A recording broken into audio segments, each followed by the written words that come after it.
Welcome to Three Skulls Tavern, a channel devoted to tabletop role-playing games by Free League Publishing. This show is sponsored by WorldMill, online server hosting for the Foundry Virtual Tabletop. To support the show, head over to patreon.com/MattK.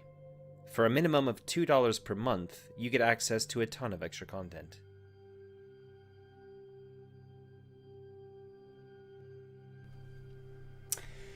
Hello, and welcome back to another Pitchfork video. I say another one, the last one was in February of this year. That was my 18th dev diary on Pitchfork. Yeah, I've done a lot of dev diaries, and I've done a lot of things. But this is me returning to doing a little bit of vlogging on Pitchfork, I guess you could say. This is going to be less of a dev diary and more a kind of update on the status of things and where I'm heading currently with Pitchfork, as it's been quite a while since my last dev diary.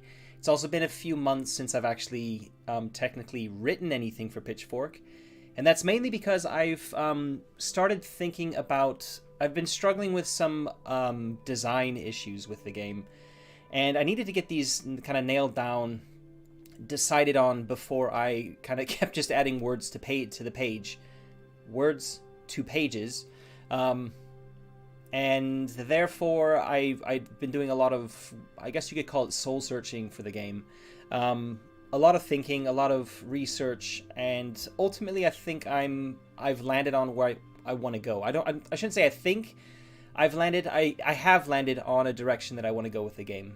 And so my major push now is to get something playable out into people's hands before the...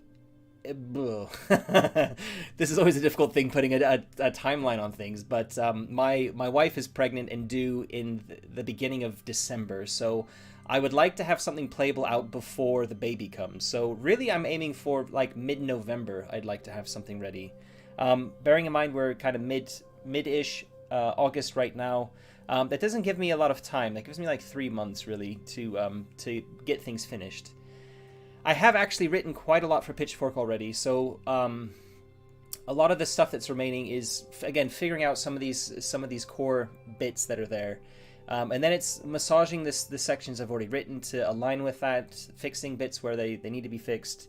And then, yeah, kind of rewriting the whole thing. And I think the important thing for me is also not to focus too much on the end product at this stage, which is something I definitely get excited about and something I definitely spend time on. I'll be showing that a little bit later in this video because I do a lot of graphic design. I've done it for a job, anyway, I've done some graphic design for a paid job, more like teaching graphic design at a school.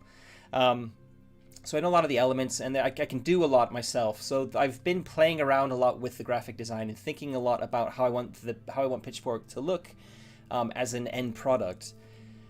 But that's all well and good when you haven't actually got anything written, right? So the real aim for me now is to get something playable, probably in Google Docs to start off with, out into people's hands within the next 3 months. I already have a Google Sheets, a fairly interactive Google Sheets version of the character sheets ready to go. In fact, the link to it is in the description for this video already. This is from a previous dev diary I've done in the past. So I will likely be taking that and tweaking it for all the changes I'll be making. So if you look at that character sheet right now, the link will stay the same when it eventually goes live, but as it looks right now is not at all how it's going to look in the end, because I'm not sure of some of the elements that are going to be going into it. I'm just keeping an eye. This is a live stream as well, so that I will be referencing some of the chat in case you're watching this in the future, and it's already been finished. And I see that Groldfar has asked that didn't I roll up a village, and one of the dev diaries I've done was to basically play test village creation, which I did with two players, and I wanted it to be something relatively quick, and it ended up being, I think, like 2.5 hours to get the entire village created. So that's one area I'll be focusing on to kind of streamline and make it a bit simpler. But in the end, what I do want from this game, one of the big things I want from this game is the session 0 to not just be creating characters, but to creating a village together. So what I'll do, I kind of have had to think about how I want to organize this this video in terms of like topics, so that I'm not just jumping from random thought to random thought. So I actually have a little set of an outline, like some notes here to kind of read off of. And the first thing I wanted to talk about was what has come before and what I'd previously kind of decided on, which isn't necessarily going to be the case anymore. And really, there are quite a few little things. So if people have been following Pitchfork, and are kind of haven't really been keeping up with some of the kind of the posts I've been posting every now and again in the last few months on Discord, they might not be aware of some of these changes or some of these things I've been discussing that I've been thinking about. The first one is making a change from Pitchfork being a group-focused, kind of traditional focused game to being something that really has solo design kind of built into it at its core. And when I say that, I'm not saying this is going to be a solo game, but I am saying I want solo play to be really a part of every design decision that I'm making. I want it to be discussed all the way through the book from the very beginning, so that you can either play it with, like traditionally with a group and a GM, or you could play it solo/co-op. I'm really very much how Ironsworn kind of designs, does its design, how Sean has written Ironsworn.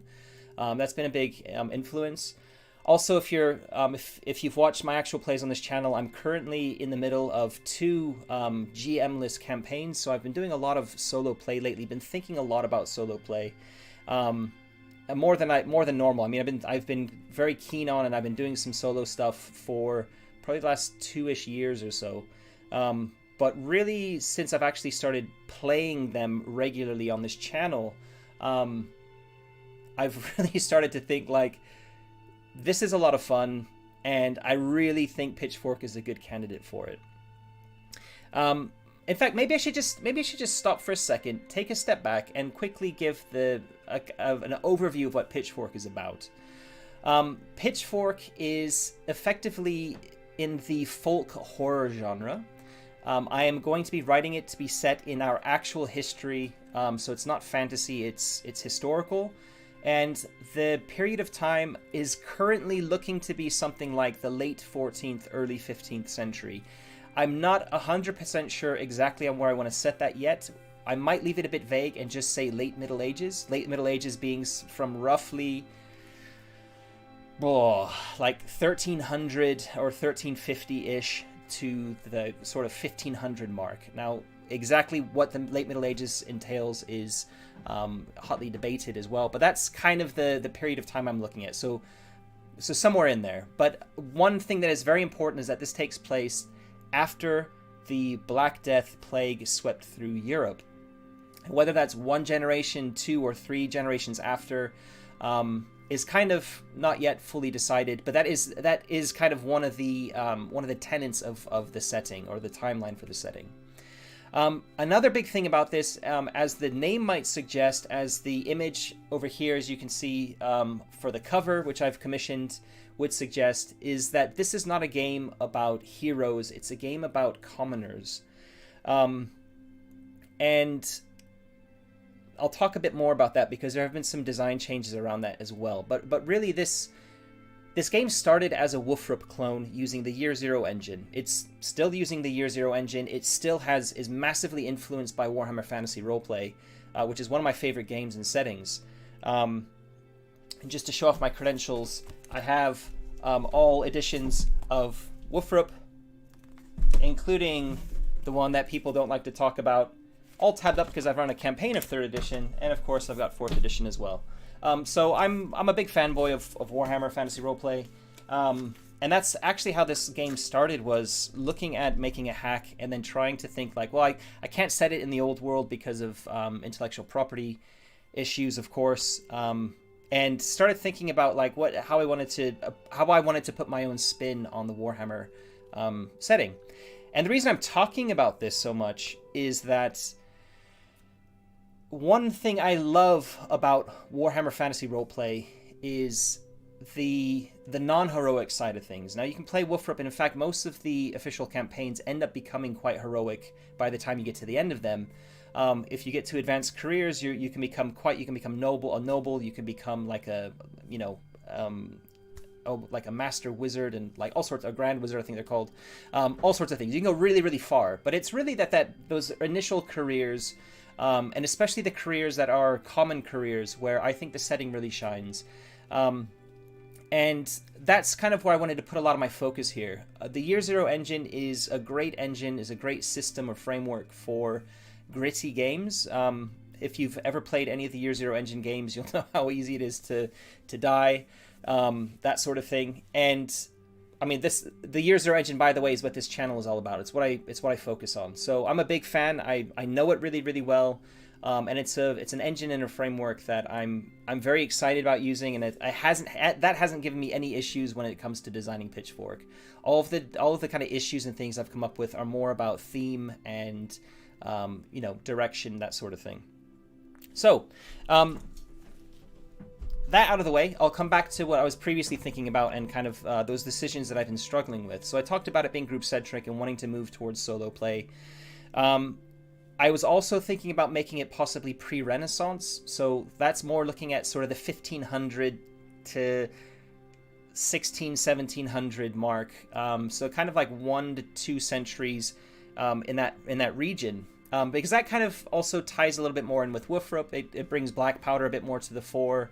You have a lot of the mercenary campaigns kind of happening around Europe during that time, during the 1500s. However, again, as I've said, I kind of want to focus it a little bit earlier than that. I want to focus it on the end of the 14th, early 15th century, and so that's something that's kind of quite significant in what I've talked about before. Now, obviously, this is the setting as I'm presenting it. One of the big design, oh man, what do I call this? One of the main game design elements that I really want for this game is that it can be easily picked up and dropped into any setting that you want it to be set in, so long as you're playing commoners and it's a feudal society, because that's basically how the Middle Ages was in Europe. Also, I haven't mentioned this, it's set in Germany. Also inspired by Wolfrup. I live in Germany. I'm an Englishman living in Germany, so that's I guess also why Wolfrup is even more special to me, because I can speak German, and a lot of the Germanic kind of jokes are even more funny because I can speak the language. And I think actually there's a lot of knowledge in the English speaking world about England during the Middle Ages, mainly because obviously if you're reading stuff in the English language, that's what most people are interested in. There's not so much available on continental Europe, and especially not much available, at least in English, on everyday life in continental Europe in the Middle Ages. So this is also a game where I want to include a little bit of layman's history in with the game. Not at all make it a historical bore fest to read, but basically like touch on some of the kind of common themes to do with historical themes. So, what was everyday life like for villagers or for commoners during that sort of period of time in Germany specifically. As such, there's going to be a massive bibliography at the end, and in fact, I'll show a lot of the books that I've been reading recently and that I've bought recently, just to show the sort of stuff I'm looking at. Another big debate was talking about whether I create Pitchfork as a toolkit. In other words, Wolfrup-like. So you can play, kind of saying like you can play any kind of commoner. You can play a rural commoner. You can play an urban commoner. You can play a criminal. You can play a mercenary. And I had spent a lot of time thinking and designing around that, and providing these sort of 4 frameworks. We have rural, urban, criminal, and mercenary as a sort of 4 frameworks of play. And when I kind of and contrasting to that was having it as Pitchfork being as I originally intended it to be, as a rural game. So set in a rural village during this period of time in Germany. And overwhelmingly, I had, I think, 3 or 4 people come back to when I asked it in the Discord channel I asked it in, and all 4 of those people, or 3 or 4 of those people, had said they thought a toolkit sounded better. So overwhelming in terms of like 100% of the feedback I had said that, although that was a very, very small cross-section of people I was asking. And I'm mentioning this because I've decided not to do that. And the reason for that is because what makes me excited, what really motivates me to write this game and to make this game and to play this game is focusing on the rural elements of it. So I felt like when I was starting to think about how to make it into a generic toolkit, a lot of the design and a lot of the things that I was thinking about became even more complex because I needed to really tailor them or change them to make them suitable for these 4 different frameworks. And I kind of felt like the game would suffer as a result for that. It would still be playable, it would still be fun, but I think the core experience I really want to explore is in telling stories from a rural perspective. And again, I want this to feel like a folk horror game. I don't want it to feel like a low fantasy adventure game. And that's kind of what I was a bit afraid of. If you can play a criminal or you can play a mercenary, I think the folk horror elements are harder to pull off than if you're basically just, your career choices are peasants in a small village in the middle of nowhere. So that's another big decision, was moving away from a tool set back to it being a rural game. The last thing I wanted to talk about quickly is, and I still haven't made a decision on this, is exactly on the level of crunch and how the character elements are going to look. I definitely have some decisions on what I want to have for the character elements, and I'll be talking about them in a bit. But one thing I was always kind of umming and ahhing about was how to kind of modify the Year Zero engine to really focus in on what I wanted to have. And what I wanted to have is not very clear, still not very clear. And when I talk about character elements, I'm really talking about the statistical elements of a character. And I haven't decided on them yet because I really wanted to take a step back from looking at mechanics and really start focusing again on theme, and the core experience that I want players to experience when they're playing this game. And then I think out of that can come exactly what sort of character stats go into a character. So what it currently looks like from the last time I'd looked at it was pretty standard fare for a Year Zero engine. I think I'd had 6 attributes instead of the typical 4, and I had a big list of skills, like 30 skills. I'd previously looked at just having skills, doing away with attributes completely. I have also looked in the past at doing talents, and potentially getting rid of skills and having attributes and talents, such as, which a lot of the OSR does, or if you're familiar with Symbaroum has, I think, 8 attributes and a big list of abilities, which are basically talents. And yeah, so I'm not sure where I'm heading with that. I have an idea for this. I mean, career is a very big thing, and I want career to be a big focus, not just because of Wolfrup, but because that's really going to define your skill set, especially when you're a commoner. You have people who are kind of generally going to have lots of knowledge of how to do basic farming, because you'll have a lot of people who will help with the plowing in a village during various times throughout the year. Not just plowing, but harvesting and all the rest of it. So kind of that agricultural sort of field work is going to be something that most people would have experience of. But it's the idea is that you're kind of a specialist in another area. So you might be a carpenter, you might be oh god, I don't want to open the career list because it's not nailed down yet. But the idea is that you could be also like any sort of kind of career within a rural community at that time. So that's what I want to be. I want that to be kind of a major focus. I think careers might even be ranked. I'm currently thinking there's going to be a 3 ranking system, so it's going to be like apprentice, Journeyman Master, something along those lines. I might name them a bit differently. And the thing I'm currently thinking with that is that they might tie in with modifying your dice pool in some respect. And it could be something like Soulbound, if you're familiar with the game Soulbound, Age of Sigmar Soulbound, where your ranks, there's some kind of rank or career or some sort of class thing where you can modify pips in your dice pool. So if you have 3 ranks in a career, then you can add 3 pips to any of the dice in your dice pool to potentially get more 6s or something like that. Anyway, that's a potential thing to think about. So I'm just going to quick look at the chat here because there's been a few things that have cropped up. Dark has said, do you think there's a risk that the game will be too close to Forbidden Lands or Vaesen in style? I really don't think that will be the case. Vaesen is kind of folk horror, but you're playing competent sort of investigators, right? So you're going out to seek out the Vaesen, and you're trying to figure out what's going on. And there are some thematic similarities to Vaesen for sure. But my approach is very, very... It's going to be more horrific, much, much more horrific. It's going to be more like Call of Cthulhu than Vaesen.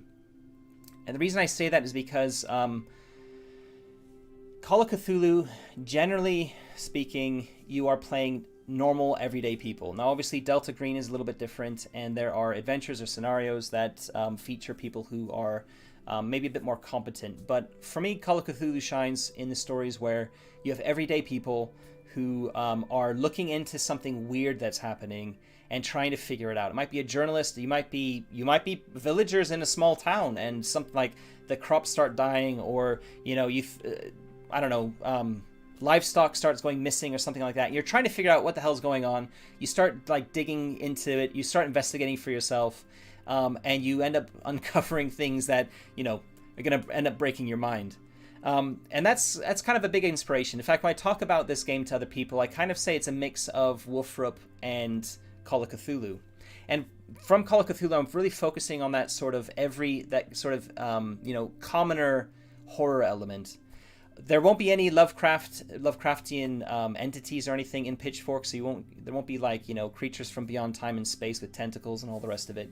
But it will feature heavily, so it's going to be a bit mythic. So I'm going to be looking at folklore and superstition from the region at that time. I'm going to be really kind of like Vaesen in that respect.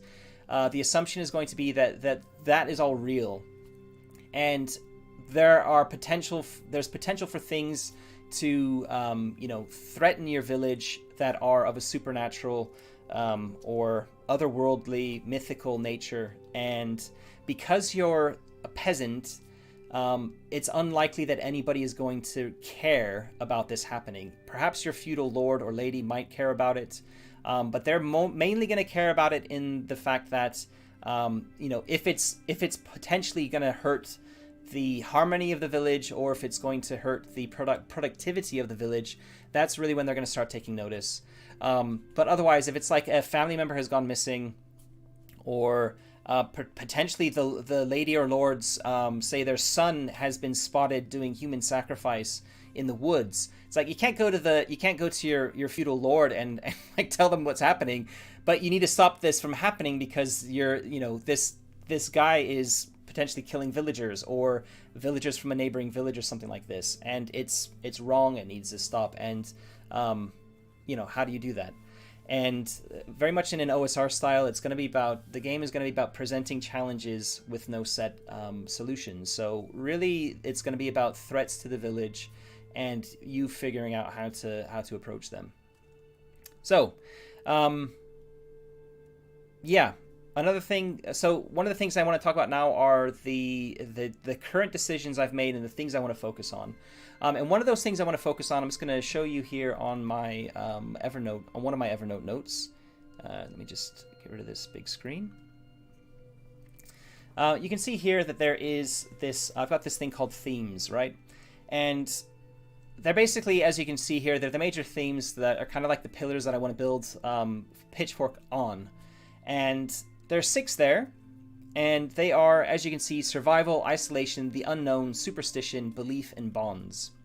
And I've added some bits to that because some of these themes have like sub-themes, if you will, which are very, very important to the major theme. And I'll kind of talk around these one at a time. So survival should be relatively clear. The reason I'm focusing on the plague here, I mentioned the plague, is that I'm just going to pull up a Wikipedia article here about the second bubonic plague, which is effectively the one that we all think about, the one that happened in the middle of the 14th century. And there's a little bit here that talks about recurrences. And it talks about how the plague kind of stopped around 1350, I don't know, sometime around like the end of that decade, so like 1350s sometime. It kind of stopped. It finished like winding its way through Europe. And that doesn't mean that it just like it went away. It just meant that the first initial like spread stopped. And the interesting thing here is that it kept like the plague never went away, and there were recurrences that kind of cropped up throughout Europe. As you can see here, every year between 1346 and 1671. Now, the reason I'm talking about that is because I want the threat. I think it's more interesting to have the threat of the plague kind of recurring in your village. I think that's much more interesting from a narrative perspective than to be playing directly during the plague while that's happening. Just because that adds a whole new like level of paranoia and xenophobia and isolation to basically village life, right? So survival is a massive element to it. Another big part of survival, kind of one of the things that I've discovered, I already kind of knew about it, but not to the extent that it is, that medieval commoners were obsessed about, is food. They are absolutely obsessed with food, and for very good reason. If you're living out in the countryside, if you have a drought or you have a crop that fails, it can have devastating impact on your community, potentially on your family. People will die for sure. So there was a massive focus on food, and when you had a good harvest, feasts were a big thing. And I want that to really make its way into the game as well, to like really make sure that kind of focus on food and people being paranoid about, you know, they're sure that they had 7 eggs this morning, but you know, after they've done their chores and they've come back, there are only 5 left. You know, the paranoia that starts, like, who's stealing my eggs? Is it my neighbor? Is it the person I have this feud with or whatever? Those are the kind of really interesting parts about common life that I think can add a lot of flavor to a game. So when I talk about survival, I'm not talking about going camping in the woods and rolling for survival like Forbidden Lands does. Dark also mentions Forbidden Lands. This is nothing like Forbidden Lands, really, theme-wise, anything like that. Forbidden Lands is all about adventuring and exploration. This is very much about staying put in your community and dealing with the threats to your community. Geraldfar has said, I agree on the rural part, but it would still be a great toolbox only for the rural part. Bit of a shame. Yeah, I mean, I definitely see the appeal to it, and ultimately what I want to do is I want to make sure that you can play urban games using Pitchfork. I have this vision of using Pitchfork to run the enemy within from Wolfrup, and for that I need to make it a little bit generic. But the idea is I think focusing on this rural perspective to start off with and making the game like that is going to make the game that I want to make, first of all. And that's important, that I'm excited about this, that it's something I really want to make. And then tweaking what I've created so that it's suitable for, say, for example, Wolfrup or something like that should be relatively easy. I just have to come up with some additional careers and just talk about some of the mechanics you can ignore or that you need to slightly tweak. I can even create like alternate character sheets, etc. That should be relatively easy to do. So I just wanted to make I think my focus needed to be on the rural part first, and have that additional element as kind of something as a small supplement, a free supplement to expand your Pitchfork experience, or maybe in the appendix or something. So yeah. So I'm going to go back to my... I haven't finished talking about the themes. Let me finish with the themes. Isolation. Now, this is really important as well. I'll be giving some guidelines on what that means exactly when I write this section of the game or talk about the themes. But the idea is that your village is not on a major road. It has access to another village, or potentially... I need to playtest this probably a little bit. It's either going to be another village, or it's going to be like a market town or a slightly bigger town that's about a half a day's walk away. And that's important, is that really this is kind of, if you imagine that there's like a network of roads, if you imagine Wolfrup, for example, familiar, there is a network of roads and waterways connecting kind of the entire empire together. And it's, the idea is that, you know, if there's one kind of provincial thoroughfare road that connects, that goes potentially between two major roads from the empire, and then off, you've got like a little market town that's on this road, and then kind of just going off of it, you've got like a little village out in the middle of nowhere, right? That little village in the middle of nowhere is where this is going to be set. So I want isolation to be a really big part of this. Provincialism is like a big element of that. Provincialism is basically like the kind of ignorance that people have from being isolated from the wider world. So really touching in on that kind of that ignorance, that provincialism, and that kind of isolation is going to be a really big part of this.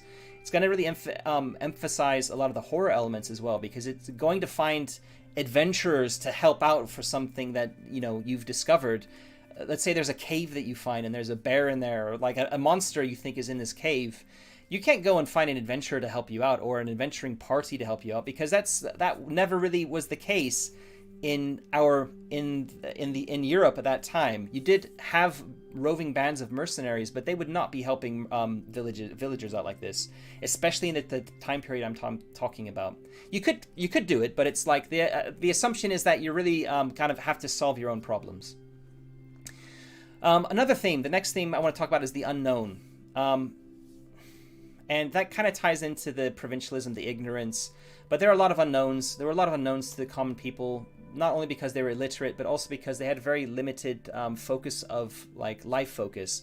They're mainly focused on survival, their community, religion, and what they're told by people. So they're very much you know, there's a lot of unknowns. Like there's just a lot in their life that they don't know about, and they are happy to attribute a lot of these things, or would have been happy to attribute these things, I think, to religious entities or to superstitions and that sort of thing.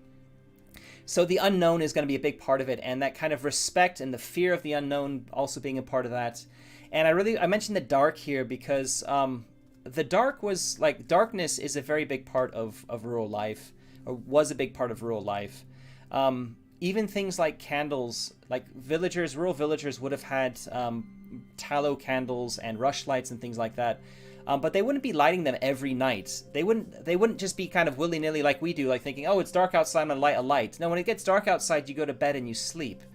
And then you work in the morning. And really there's a mistrust of people who go out at night. And that's going to be really a core focus of this game, is going to be things that go bump in the night, and what that means for you, like for your village, and for you investigating. Like if you have to investigate, things are happening at night and you have to do that investigation at night, it's going to be a pretty major decision for you to do that, because if any villagers see you doing that, I mean, they're going to think that you're, well, dodgy, right? They're going to think you're up to no good.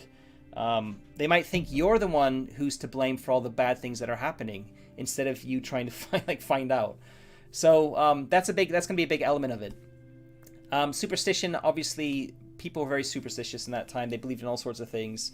And tapping into that superstition and folklore of the time is going to be kind of key to things like what you would consider for a bestiary or threats. And really, I've spent a little bit of time looking at that, but it's an area that I need to research a lot more before I put a lot of bones on. Is specifically the folk tales and the kind of fairy tales from Germany at that time. And I'll be looking at the Brothers Grimm, and I mean, a lot of them will be fairly well known, but I'm also looking for some slightly more esoteric things. I've got some books next to me I'm going to show off in a minute, or a little bit later, but really that's kind of what I'm interested in kind of exploring, is very Germanic kind of superstition. So it doesn't just feel like most of the fantasy we see in English is really based on Celtic or British superstitions, and there is obviously a lot of Germanic influence because of the Brothers Grimm, for example, and other bodies of work that deal with fairy tales, if you will. Hans Christian Andersen being was he Dutch or Danish? I think he was Danish. Yeah, he was Danish. Similar region, and that kind of has definitely made its way into the English language, into some of our own fairy tales. Anyway. Belief, big theme. People are religious. They believe in God. They believe in hell. And that also is very much going to be driving how people act and how people react to each other, and all sorts of things. Like it's a very massive part of community and daily life.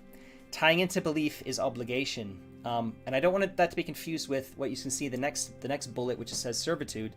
Obligations to God, your obligations to each other. So kind of this morality. Maybe belief should be changed to morality a bit when I talk about themes, but there are people have obligations to their clergy in a certain respect. Like they believe that they need to go to church or to go to mass. Every time mass is happening, that they need to do certain sort of like superstitious elements of Christianity or Catholicism that they will be following, because that's what you do, like dipping your fingers in holy water, that sort of. Not that would be taking place in rural areas, but like all that sort of thing. Like obligation is probably the wrong word here.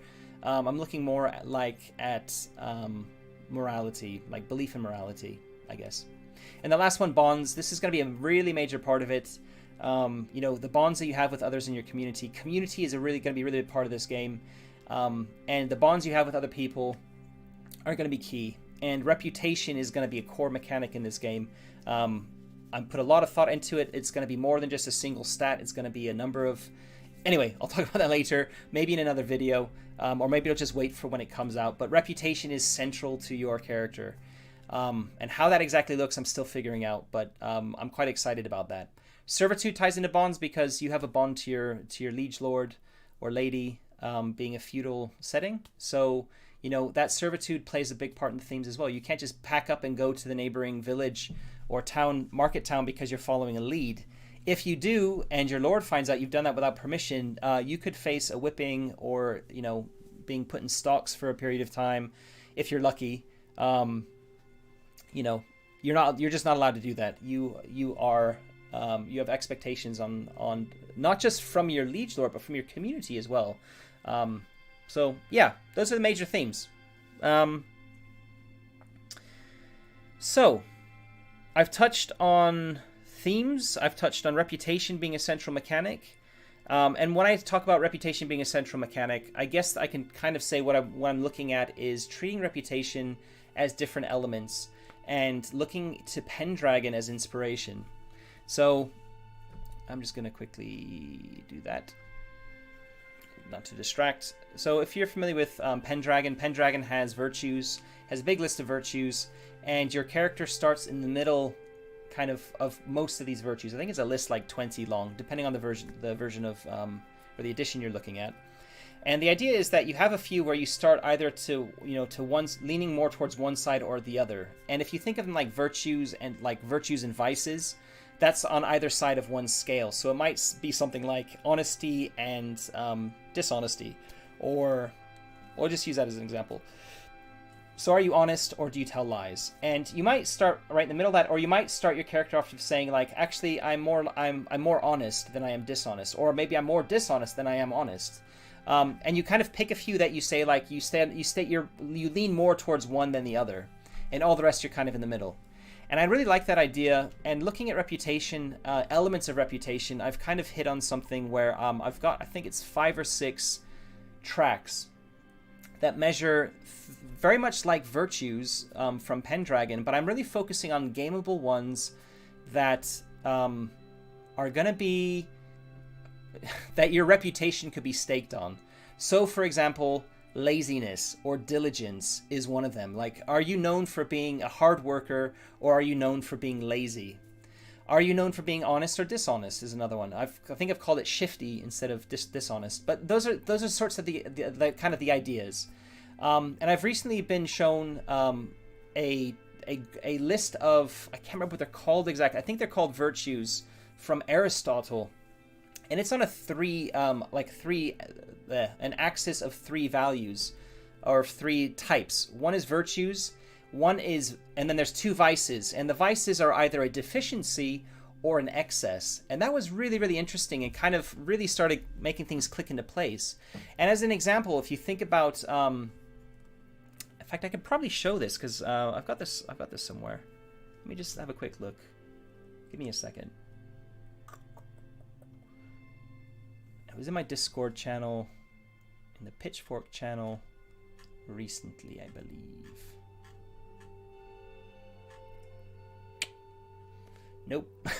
Okay, I'm not going to spend too much time looking for it. If I can't find it, I can't find it. I was going to do a quick search for Aristotle, because that was where the... it might have been the Mud and Blood server. It was. It was.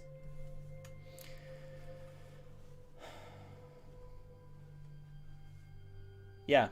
Okay. So I'm gonna try and show this somehow. Let's open this in a window here. All right. So let me just give this a quick show. All right. Yeah, you can't see the bottom of that for some reason. Let me just shrink that up a bit so it's all showing. There we go.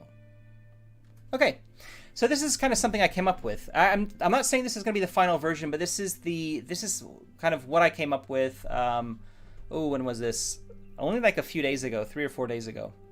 And as you can see here at the top, we've got each of these is like a track that goes sideways. So we've got the kind of the gray and the white cells here. And the idea being, if you look at the virtues, it's like how brave you are, how honest, generous, diligent, temperate, and friendly you are.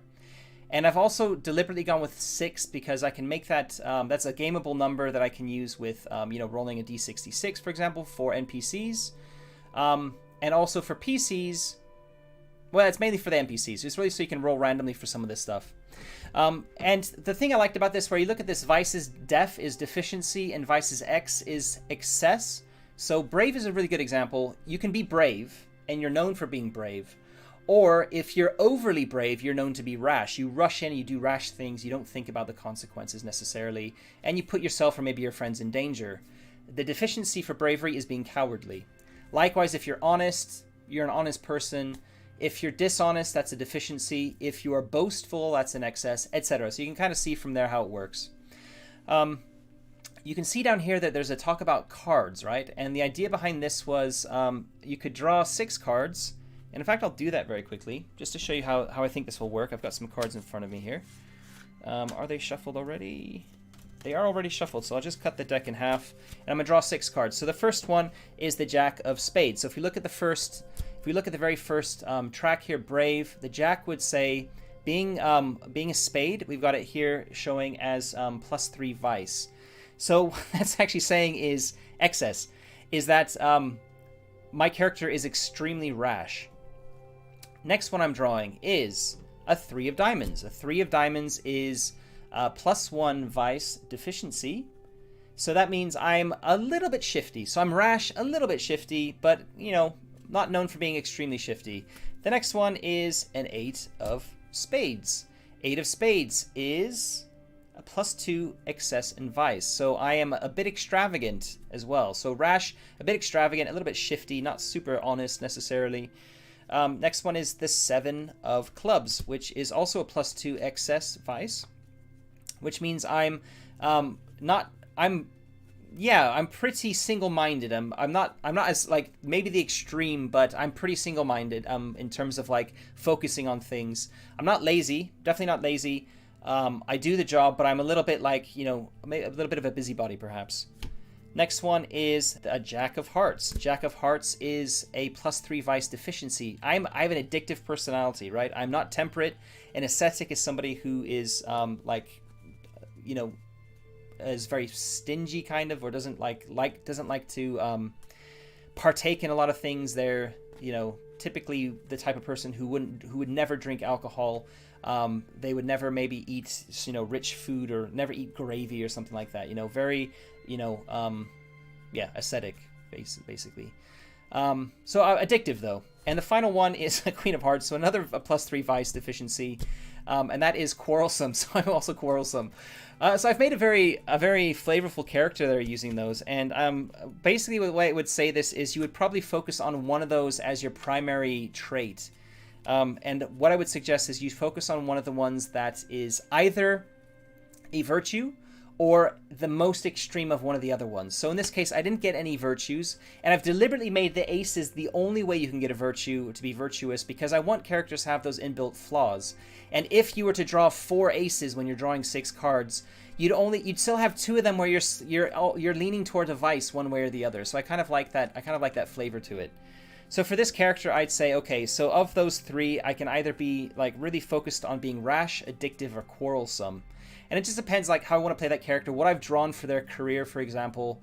And it might be quarrelsome, it might be rash, I don't know. But that's kind of what I'm thinking currently with the with reputation.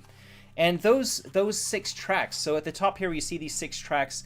This is going to be central to your character sheet. It's going to be right in the middle, I think. I'm still kind of thinking about how I want to handle this. But the idea is, and I talk about these.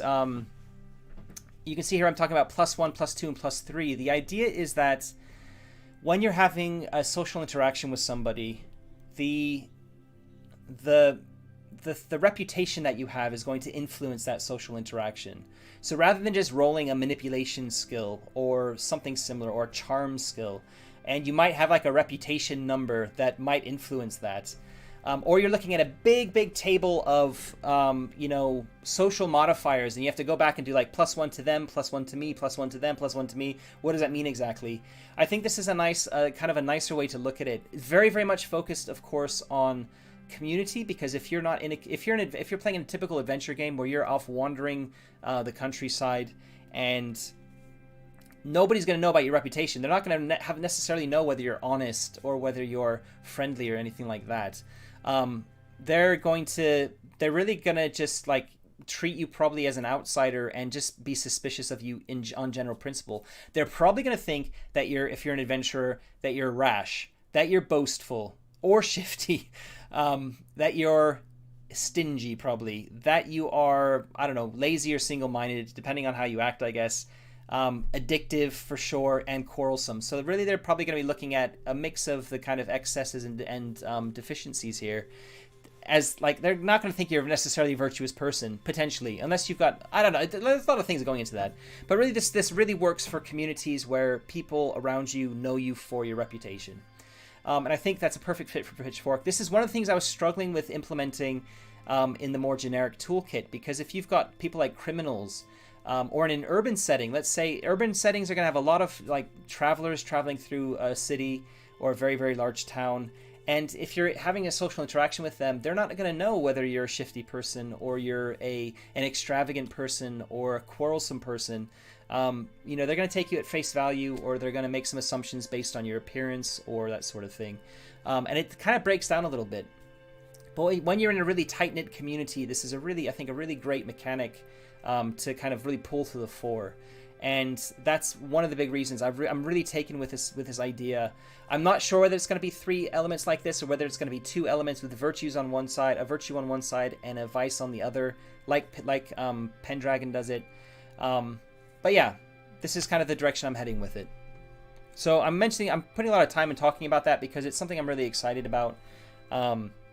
It's one of the more current things I've been thinking about, and it's really just started coming together. And as I said, it's one of the deciding factors in sticking with the rural village as the kind of the default. Solo first design is another big thing. I've touched on it already. I really, really want this to be a solo focused game. I don't want it to be only a solo game. I don't want it to be the only way to play it as written. But like Ironsworn, I want that to be a consideration and a core design principle from the very beginning. As you read through the book, the whole time through, if you want to play it solo, you're going to be able to play it solo, because I'm not ignoring any element of the design. So that's going to be things like, it's going to be player facing completely in terms of, when you're making rolls. That sort of thing. Another thing that the current decision I've kind of made is kind of touches on crunch a bit, and I want this to take a little bit. So when I've been looking at things like combat and conflict and things like that, I've looked at existing Year Zero engine games, and especially the crunchier ones, and I've kind of come up with something that feels like mid-crunch for them. But really what I'm kind of more deciding on now is I want to take a step back from that, and I want it to be a little bit more narrative. And as a result, I've got a game already called Year Zero Mini. which is basically a framework game for running very, very rules-light games with the Year Zero engine, also player-facing. And I'm actually thinking I'm going to lean a little bit more into some of the mechanics I've come up with Year Zero Mini for this game when it comes to specifically conflict. So it might be a tiny bit crunchier than Year Zero Mini is, but I'm probably going to be using Year Zero Mini as a basis rather than something like Mutant Year Zero or Forbidden Lands as I was previously. And the last thing I wanted to touch on, I'm going to show again my Evernote thing here, is, in fact, I'll just show this because there's actually some other stuff here about Solo. I mean, if you want to pause the video and have a look at some of the stuff I'm thinking about here. For Solo, these are some of the current thoughts I'm considering. But really, downtime is a big thing I wanted to focus on. And I think there's a lot of interesting things that can be done with downtime. And in fact, looking at how rural life worked, it was very, very much focused on seasons, and the seasons that follow agricultural chores, basically, that needed to be done. Like when you need to do the plowing, when you need to do the planting, when you do the harvesting, all the stuff you need to do in preparation for winter before it comes, etc. So the idea is that a single scenario or adventure, which wouldn't necessarily just take one season, which wouldn't take necessarily one session, that's what I'm looking for, is that you would focus, that like arc would be, that the focus of that scenario would be around a season. And even though the scenario might finish after a day or two of game time, the idea is that when that's finished, the implication is that you're not just playing again straight away, is that there'd be some downtime. And if that was starting in the springtime, the next time you play might be in the summer or even in the autumn, depending on like how things work with how you want to treat downtime. And that's a big thing I want to be looking at. And as you can read here, I want each of these seasons to kind of be this mini campaign or this like mini scenario as you're kind of working through figuring this stuff out. So the kind of time pressure isn't going to be there from the very beginning. It's going to be a little bit slower pace in that regard. And I think that works well for horror as well, and investigations and things like that. You can definitely do one-shots, but there'd be an assumption that perhaps the community and the village creation that's going to be core to this is done either in advance or maybe randomly. But a big thing about village creation is that if you're playing as a group anyway, that's why I'm thinking about this as a one-shot. A one-shot implies that you're doing this with a group. It needs to be done as a group activity, because we all have been playing. I mean, if you're playing with experienced role players, they will have played almost definitely some fantasy role-playing games, and almost all of them focus on people adventuring, going out on adventures, and that really is just not something that happened to medieval commoners. They did not really wander very far from home. Very few of them would have been, would have even visited the neighboring village. If so, maybe once or twice in their entire life. So this concept of oh shit, things have gone wrong for my village. Doesn't matter. I'm just gonna, screw them. Tough luck. Those are that's what life was like in the Middle Ages, right? Things went wrong. Villages suddenly got wiped out because of plague or something like that. I'm not sticking around. Hey, survival's a main theme, right? I'm gonna go become an adventurer. And I really don't want that to be. I don't want people to kind of default to that. And I think I definitely know that a way that most people are gonna be sort of conditioned out of that is if they've had a major stake in creating the village themselves, creating the community. They're going to feel much more connected to them if they've come up with things like the threats to the village, the history of the village, the people making up the village, and all that kind of thing. So that really needs to be part of the core experience. And I don't think I can reduce that down to a 20-minute or maybe even a 30-minute exercise without it kind of just really feeling like just rolling on a bunch of random tables. It needs to be a discussion. It needs to be something people are thinking about. And yeah, there's going to be random tables involved with that, but I really want people to kind of only revert to the random tables if they can't think of something really exciting themselves when they're thinking about their village. So yeah, sorry, I've gone off on a tangent there talking about community creation, but I'm looking at Pendragon again as an inspiration. Pendragon kind of famously does scenarios or sessions as as an entire year, right? There's a lot of stuff that happens in this, and you kind of have this generational game where if you play an entire campaign, like the Great Pendragon campaign, it's not a game, like the game in game time will last for generations. I don't necessarily want that to be the case here, but I'm kind of inspired by that in terms of, I don't want Pitchfork to be like, oh, we played a campaign of Pitchfork and it lasted for, like a week or two of in-game time, and it was, 4 sessions, 5 sessions, 10 sessions, whatever. I want it to be like, you're invested in the village and you're helping solve the threats that are coming up with it, and you're invested in the entire village. So, yeah. Let's look at the time here. How long have I been going for? Almost an hour. Oh yeah, an hour. It is 10 o'clock. So I'm gonna slowly stop kind of talking about some of these things and start moving my way towards some of the things I'm not decided on. I've already talked about the character elements. Character elements, I still need to come up with, exactly what I'm going to be doing. Attributes, if attributes, how many. Skills, career as skill, abilities, stroke talents, all that, those sorts of things will come out of will kind of coalesce as I figure out some of these other things, as they start coming together. But what I'm definitely not going to do is I'm not going to just look at what is in the existing Year Zero engine games. I am very happy to really fiddle with and tweak and really like hack those essential elements of character, because they are very, very modular. I won't say more about that, but all of the previous stuff I've done, like the little experiments I've done, have worked really without any major issues. That includes things like just having a big list of skills. 30 skills I had at one time, or maybe it was 20 something. No attributes, no talents, just a big list of skills. You might be familiar with games like, a recent one is The Troubleshooters by Helmgast, the people who made Cult Divinity Lost. That's a D100 game that has a big list of skills and there are no attributes whatsoever. Likewise, the BRP, Basic Roleplay, which is basically what Call of Cthulhu is, and a bunch of other games, RuneQuest. Wolfrup is kind of heavily influenced by BRP as well. It has characteristics which are like attributes, and then it has a big list of skills, and they are not connected together necessarily. So you might have a skill that says athletics, for example, just to pull a random skill name out. And that athletics might be, if we're using Year Zero terminology, it might be a 5, which means you would roll 5 dice, right? If there was a characteristic above it saying strength or agility or something, it doesn't matter what those numbers say. It could be a 3 or a 2 or a 5. When you're rolling athletics, you don't roll the two together. You only roll the skill.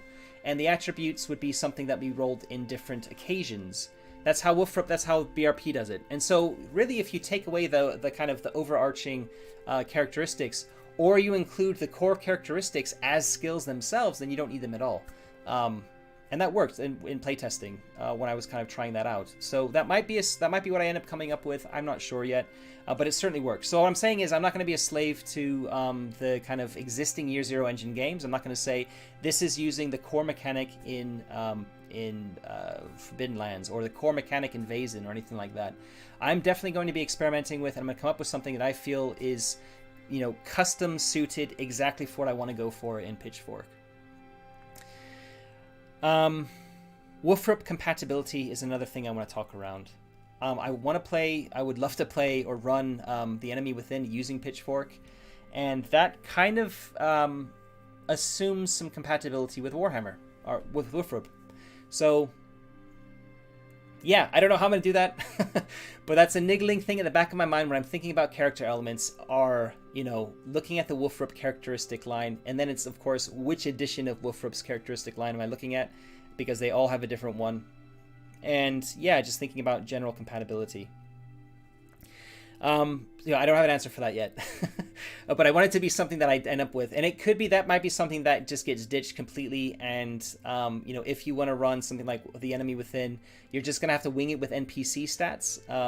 This is going to be a player-facing game, so it might be easy to do without really having to focus on, stat compatibility with Wolfrup at all.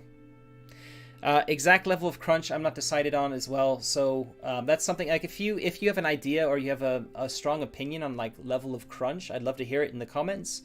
I'm kind of leaning towards it being a bit more on the narrative end of things rather than on the crunchy end of things, because I kind of feel like that suits the themes better than if you have crunch, you tend to aim more towards simulationism in terms of conflict and combat. And in a horror game, I don't think that necessarily really helps. It doesn't really necessarily aid the themes that you want to be focusing on for horror. You want to be focusing on the narrative elements of it, and you want to be focusing on the fear and on your character a bit more, rather than, what are my action options in this round or things like that. Because it ends up becoming like a board game almost, in terms of like, where do I move my piece on the board, and you stop thinking about your character as a person sometimes. So that's the way I'm leaning a bit more. And also I think if you start with a narrative base, it's easy to add crunch on top of it if you want to. So kind of almost looking at it from an OSR perspective, which is OSR for the Year Zero engine. So kind of like it will feel similar to the Year Zero engine, and if you wanted to add elements of the Year Zero engine to it, you could easily just do it. It would kind of slot nicely in, but the default way of playing would be to do it a bit more narratively. But that's the way I'm heading, and I'd love to hear some opinions from people on what you think about that. Village building is the last kind of thing I'm not decided on yet. And what I mean by village building is your community, your village. You're creating this village together as a group if you're playing with a group. If you're a solo player, you're creating this yourself. How does that... And we're playing over seasons. So how does that village change over time? And I know people are really keen on it, and it is something I can develop, and I can, and people can ignore if they're not interested in it. But there have been people who've asked about, like, how are you going to do, how will village building look, or how will village management look? And looking at some of the existing Year Zero engine games, like Mutant Year Zero and Forbidden Lands, and Vaesen, they all have an arc, a stronghold, or a base, which you kind of develop over the course of the game. Oh, that was a lot of talking. And I think because I've chosen the Year Zero engine for this game, that there is, probably rightly so, an expectation that, treating the village as a base, as an entity in itself that evolves with time, is something that people are expecting. And it's something that I think I would like to look into. It's just I haven't done much of that yet, because I think that's going to come a bit later. But I would love to hear what people's thoughts are on that as well. I definitely want to have a village. The village will have its own sheet, so it'll have a character sheet of its own where it talks about things like, it'll detail the major NPCs that are involved. It'll mention whoever the lord or lady is of the, like, who's in charge of the village. It'll talk about the things that it's known for, its major exports, the things that it lacks. Again, looking at The Quiet Year is a really great example of something like this. A really great game, by the way. So I think that, I'm already thinking of having that all on a piece of paper as a separate, like, character sheet of its own, or a village sheet of its own. So adding elements to that where you are able to potentially track population as it kind of climbs and falls, where you're able to... it's just the kind of upgradey element, the kind of that gamey upgrade element that makes sense in the other Year Zero engine games doesn't necessarily make sense in the Year Zero in Pitchfork, sorry.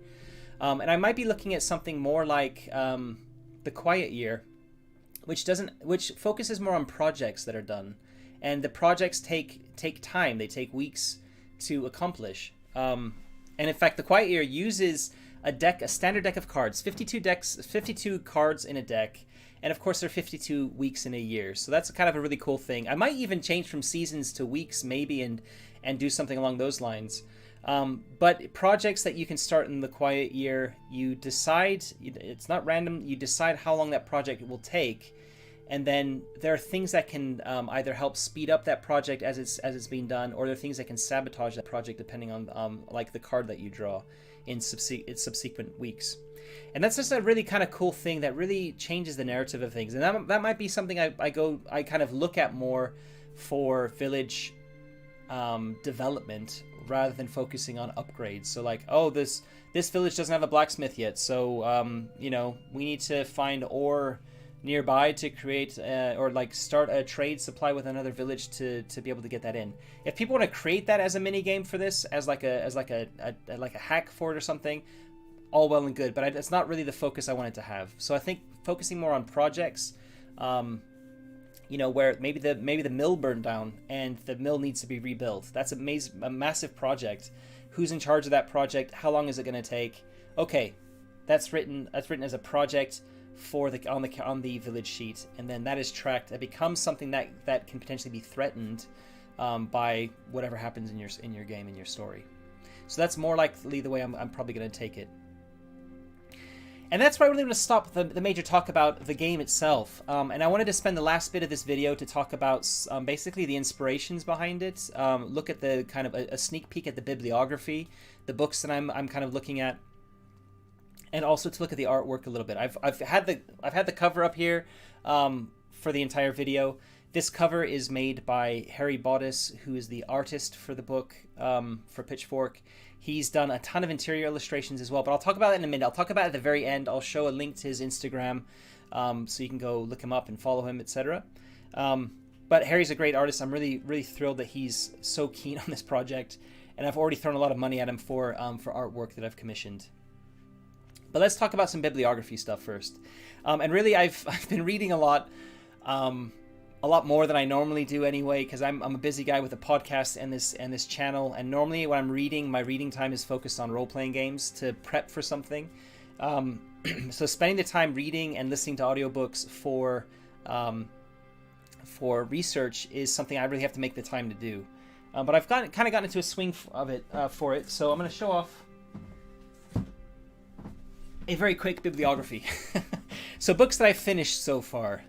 This is an excellent book called The Time Traveler's Guide to Medieval England by Ian Mortimer.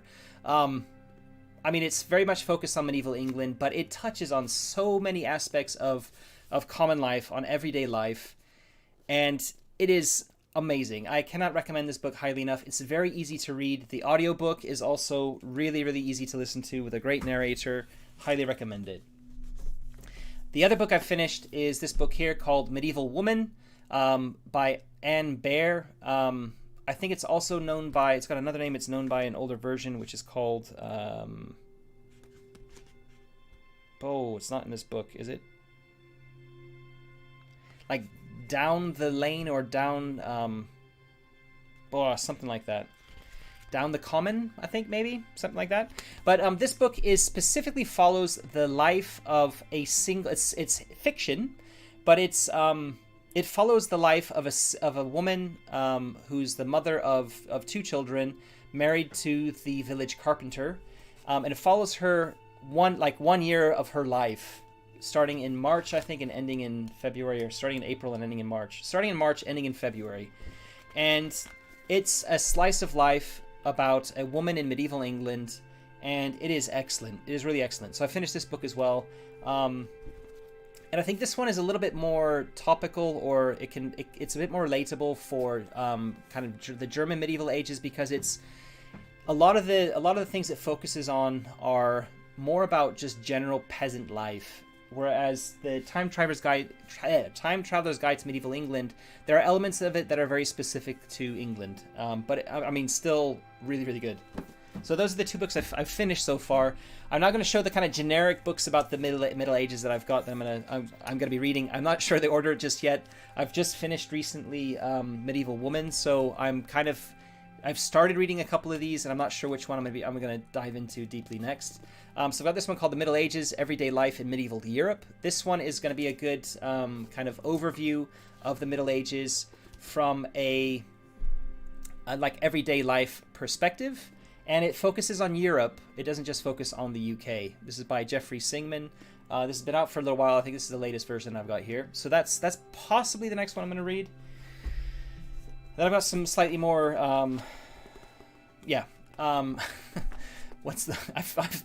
not a historian. I've never studied history in school beyond secondary school or high school. I'm very much like a layman when it comes to history. It's something I've become very interested in my later life. Sort of from my late 20s, early 30s, I really started getting interested in it.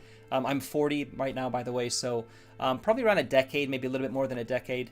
And really, I've read so much fiction. Like I devoured fantasy and sci-fi and horror growing up.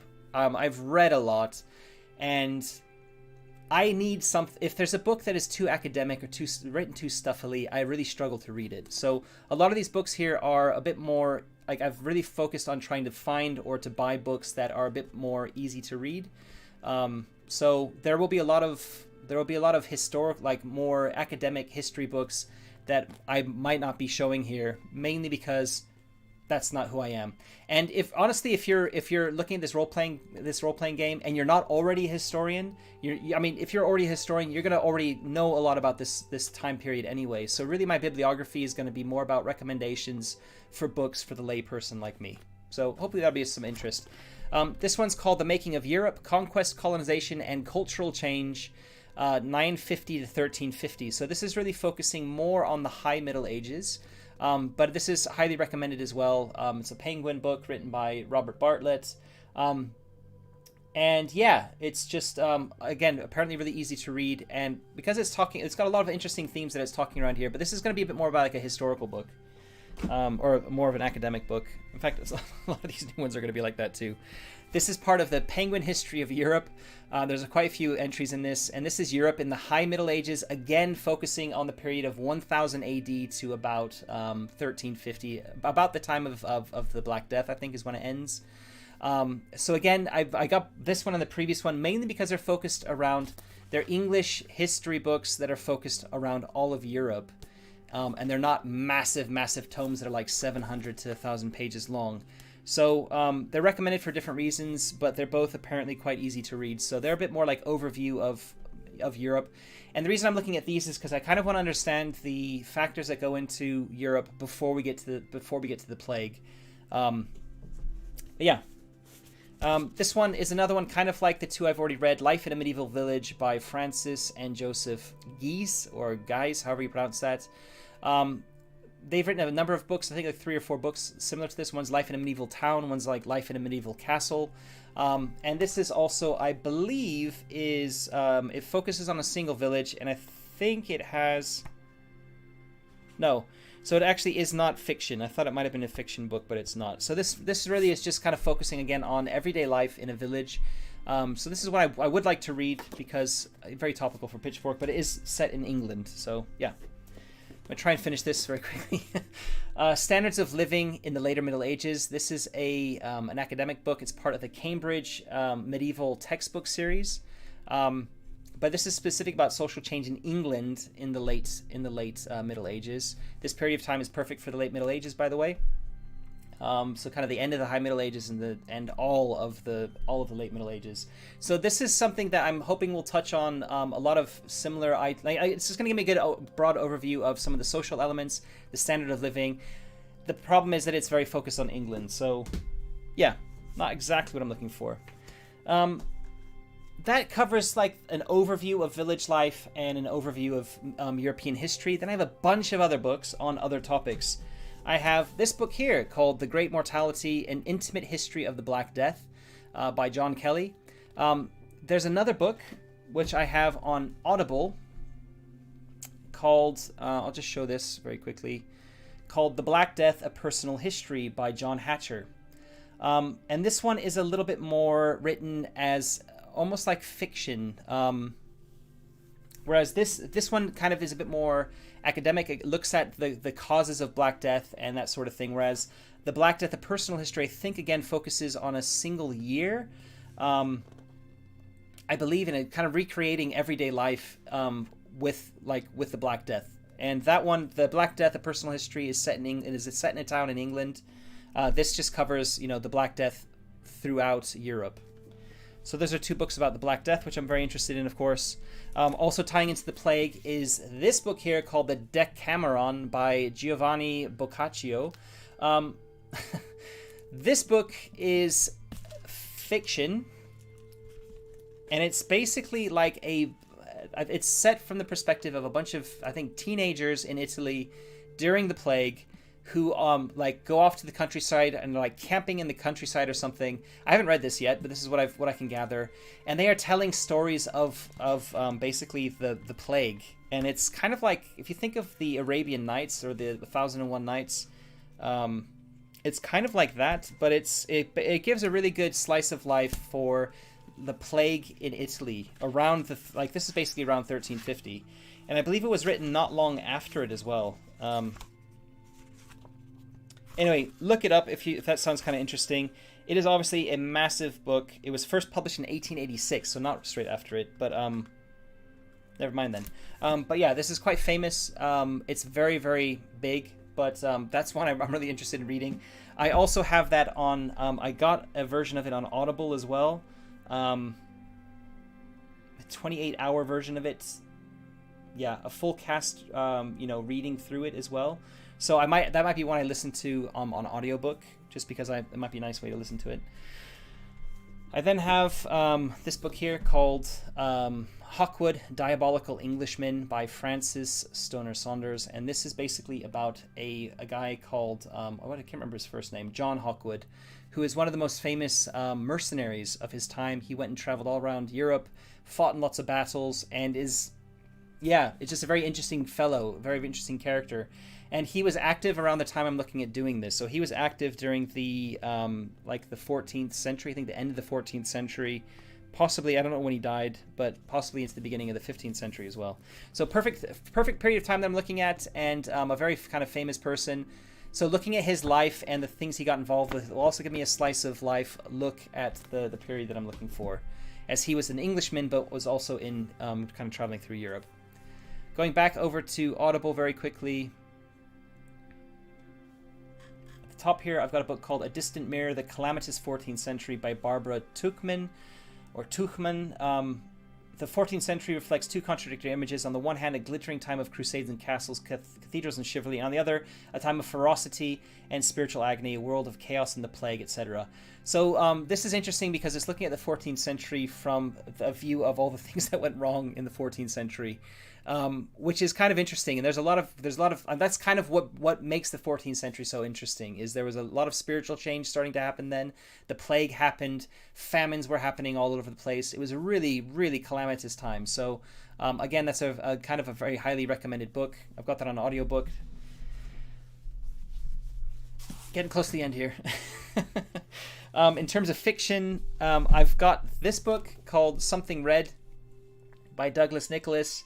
It is set in, I think the 1300s, maybe the 1200s in England, but it is folk horror, historical horror, which there are not a lot of books about. And this is exactly what Pitchfork is about, right? Pitchfork is folk horror set in the Middle Ages. Most historical novels set in the Middle Ages focus on like the Crusades, or they focus on big battles that happened, or they focus on things like that, like big things that are happening. One like Pillars of the Earth by Ken Follett, or Ken Follett, I'm not sure how you pronounce his name. I've read that book as well. That's a little bit more like what I'm looking for Pitchfork, but it's very much set in a big town, and it doesn't really give me necessarily what I'm looking for village life. And again, it's not horror. There are horrible things that happen to people in it, of course, but I'm really interested in the horror elements. I'm interested in a horror book. So this is like historical horror.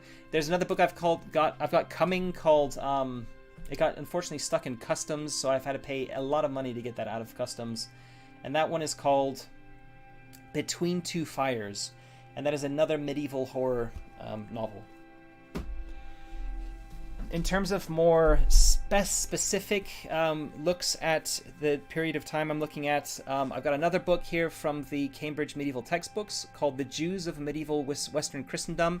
It covers exactly the period of time I'm looking at. And the reason I've got this one really is because I'm very interested in the Jewish story around that time. I'm not Jewish myself. And I just kind of am interested in kind of learning about how Jews fit in with the medieval world, because there's a lot of misconceptions. I know, having heard about this, about it, there obviously was a lot of persecution that happened, that sort of thing. So I really want to kind of find out what happened, and I'm not sure yet about the role that Jews will play in Pitchfork, or the Jewish culture or Jewish communities, and that's something I need to figure out. And something that will need to be handled very sensitively. I'll definitely have sensitivity authors on board for doing that if I do that, if I include that in some respect. And in fact, we'll probably look to get a co-author on, a Jewish co-author who's probably has a focus in history, to maybe even like write those sections of the book or to edit or something along those lines. So it's just something I'm interested in. It's very, very topical. It actually it covers exactly the period of time that I'm looking at, and it's not just based in it's an English book that isn't just based in England. So yeah, perfect, really. So that's what I'm looking at. Here's another one here: an economic and social history of later medieval Europe. This might be dry, I don't know, but it's looking at the kind of the history of the period and the place I'm looking at from a social and economic lens, which I think is more in keeping with general histories, which tend to cover battles and rulers and clergy and things like that, and don't necessarily focus so much on the social elements. The Medieval Kitchen: A Social History with Recipes by Hanela Klemetila, a Finnish lady, a Finnish historian. And this is a social history that kind of focuses on food. And that's, again, remember, that's one of the themes of the book. So I'm very interested in this one. It's also written by a Finn, so it's not, focusing on English cuisine necessarily. I've got the famous Malleus Maleficorum by, not by P.G. Maxwell Stewart. He's a translator. It was written by Heinrich Institoris, a Dominican inquisitor in 1486. So a little bit later than what I'm looking at, but it basically is all about witchcraft and witch hunting. And the period of time I'm looking at is maybe just a little bit before that whole thing started. But I think there's a lot of superstition and a lot of things I can glean from reading this as well. Then I have this massive book here called The Occult, Witchcraft and Magic in Illustrated History.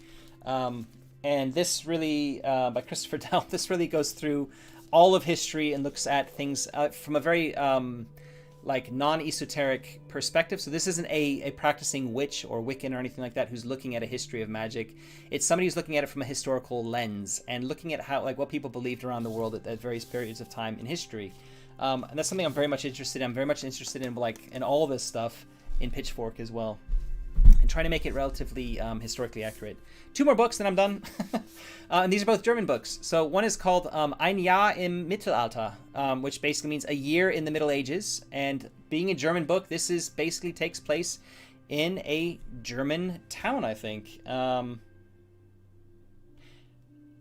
And it's set in the 12th century, so it's a little bit early. It's high Middle Ages, but at least it is taking place it's like giving me a slice of life in the Middle Ages in Germany. So this will be a good book to read and balance off of the English sources I'm reading, or set in England. And the last one is a big tome here called Alltag im Mittelalter. That basically means, every day in the Middle Ages. Yeah, and this one talks really about the generic themes of the time, like how people lived and what people did. I think it's a little bit more academic potentially than the other one. It's also a bit of an older book, I believe. I actually don't know when this one was first published.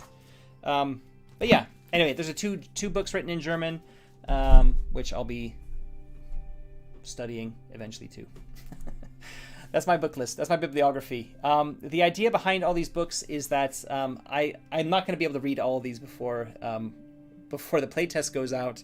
But any of them that I do read, I will be giving a little blurb in a kind of Appendix N type of bibliography in Pitchfork at the back.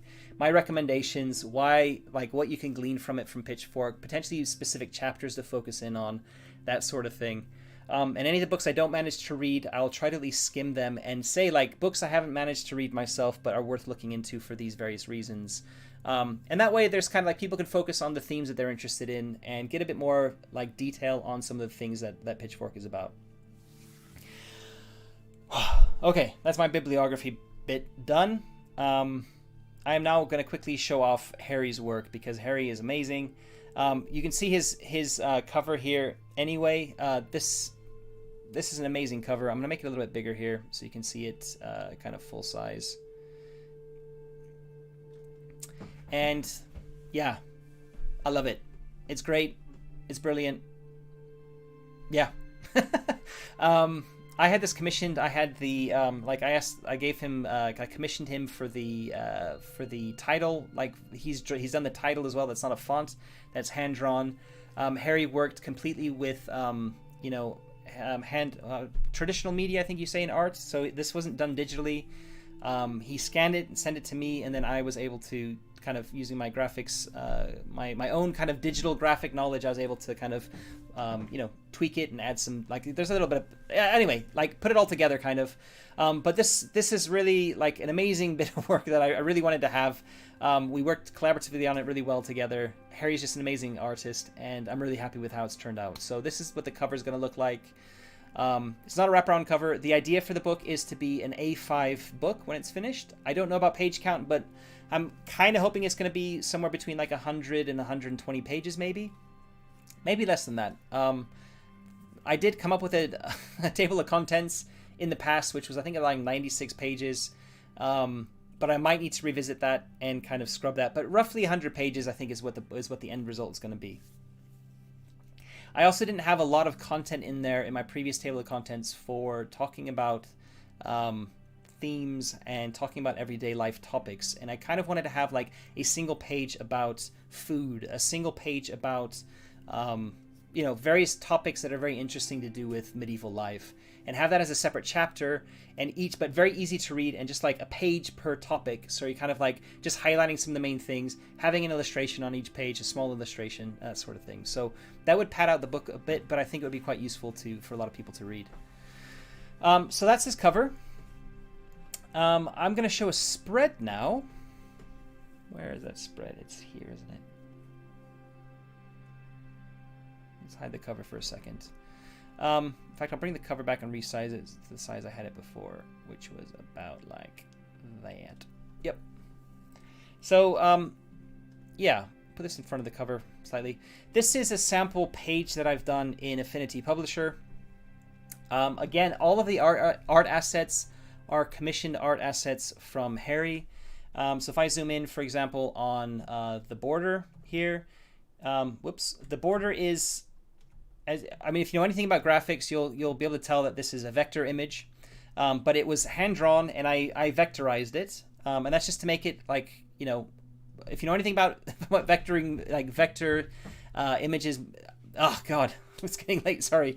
A vector image is effectively like a digital version of a hand-drawn image. If you want to think of it like that, and it basically means that it scales to lots of different sizes. I can zoom right in. It doesn't like pixelate at all. Like there, you can see right here. I'm zoomed in at. You can't see the percentage, but I'm zoomed in at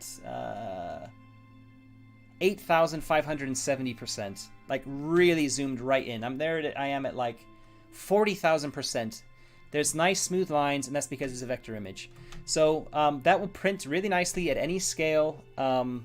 It does mean that it does look a little bit less like a hand-drawn thing than it would if I had just if I hadn't turned his drawing into a vector. But it kind of works. I think it kind of works at A5 size. I've done a lot of printing at A5 just to check that it kind of doesn't look too kind of digital. And I'm pretty happy with that. So like this border that goes all the way around is something that I had asked him to do. It's basically inspired by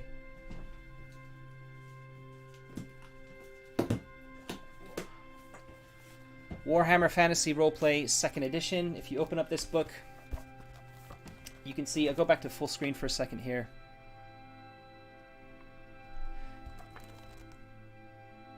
You can see that you've got this really nice artistic border going all the way around the book, and I really like that. So I kind of, using that as an inspiration, asked him to do something similar here. Yeah, I've got a bunch of interior illustrations, as you can see here, for like the chap here who's vomiting snails. We've got the pitchfork itself kind of splitting the page in half. Yeah, and I've got tons and tons and tons of these sort of like spot illustrations that I can dot throughout the book. But yeah, this is kind of what the layout's going to look like. This is A5, and the idea is to try and keep everything to spreads, or indeed one page, to a single page.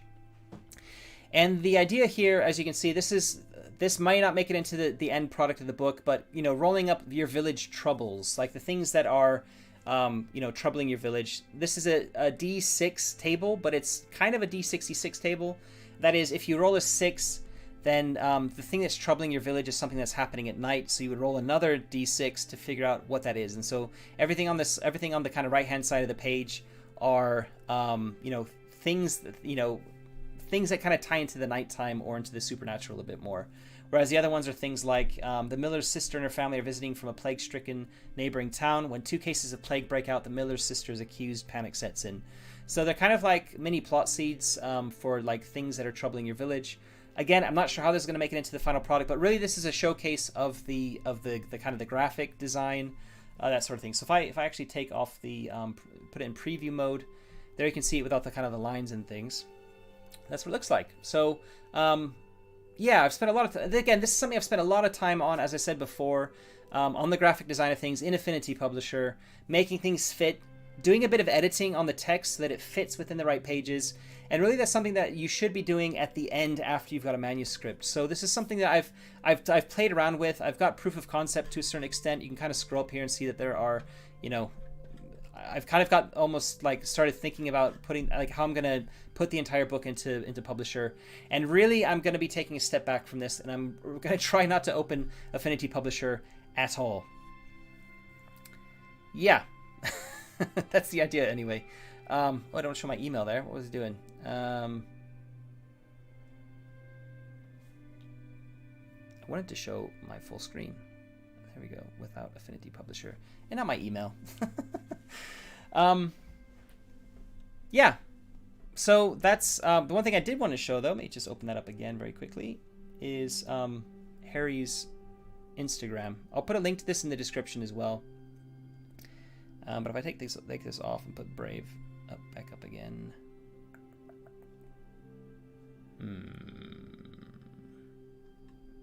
So I'm just trying to figure out what I'm doing wrong here. There we go. So Harry's Instagram is pencil_sword_paints, and as you can see here, he's very active. This last one was done yesterday. And yeah, he puts a lot of his illustrations, the work that he's doing here. So give him a follow. Go take a look at the work that he does. But he's basically the illustrator. He's based out of Scotland, or he's Scottish. He's in Scotland, and yeah,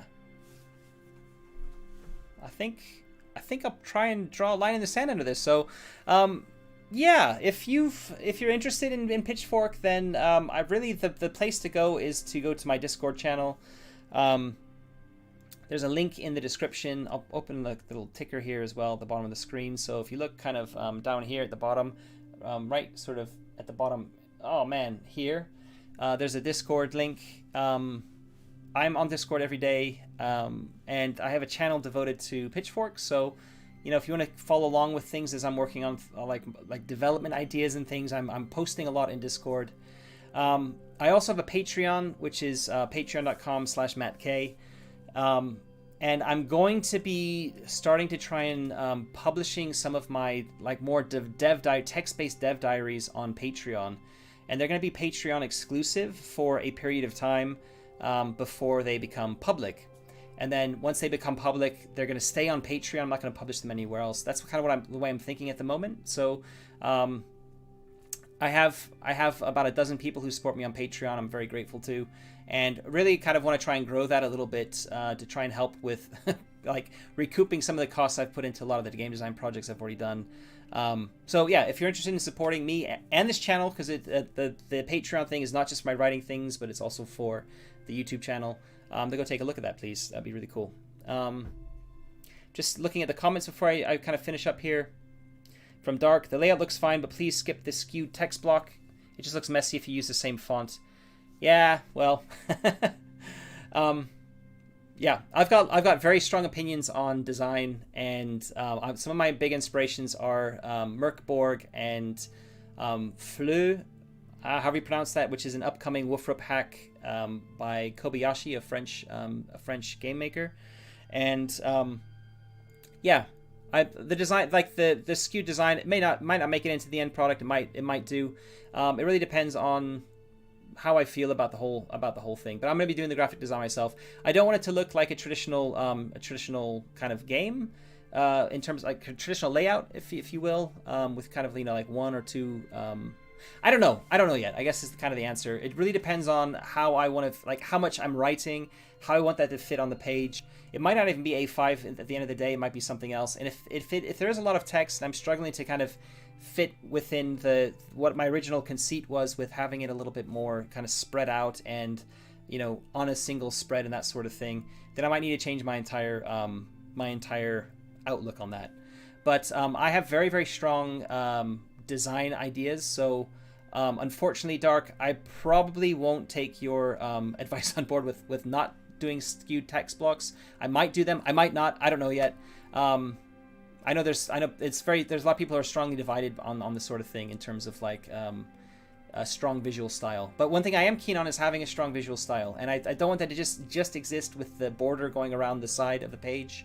And the artwork, I do want that to carry over with the graphic design as well. So I'll be playing around with that a long time from now. If anything, the only graphic elements you'll be seeing in the meantime, in the manuscript I'm going to be trying to get out for people to play test, is I'll probably try and dot some of Harry's artwork, some of his illustrations into it, so that people can get a bit of a flavor for the artwork. So yeah. I'm seeing Dark has just said Merkborg did it great. Well, I mean, they do all sorts of screwy things with the text. They have hundreds of fonts in that book that are all mixed up. So, yeah, I'm not afraid to change fonts and things. I own hundreds of fonts as well. It's one of the things that I spent a lot of money on in the past couple of years. But yeah, again, Merkborg is an inspiration. I'm not going to make a clone of Merkborg when it comes to design, but certainly in terms of like not feeling beholden to standard graphic design principles is something that I think is really interesting, and I'm happy to see a lot of people are slowly starting to break free of the kind of traditional RPG look from the 90s, and that's something I'm very much inspired by, and I will be, will be probably, a major part of how I end up doing the graphic design or the layout of the final book. But that's going to be a little while from now. I can't let that distract me from getting the thing written and people playing it. So that's my big focus. Anyway, I'm gonna end the stream here. So thank you very much again for watching. And if you want to leave a comment, I will respond to them. But really, if you can come and find me on Discord, that's the best place to have a conversation. But yeah, leave a comment. Let me know what you think, because I'd like to know that as well. So thanks very much for watching. And just very quickly on what's coming up next on the channel, in terms of Sunday nights, normally on a Sunday night I am streaming either our Alien actual play campaign or the the co-op GM-less Twilight 2000 game. The reason that this is happening now, this Pitchfork thing, is because Tony, who's the guy I play Twilight 2000 with, is on holiday.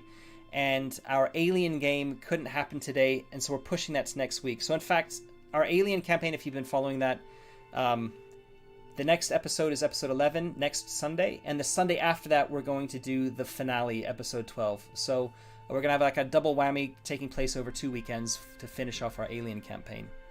But yeah, I'll finish this video now. So once again, thank you very much everyone for watching. Thanks for the comments, for those of you in the comments, and I'll catch you next time. Bye bye.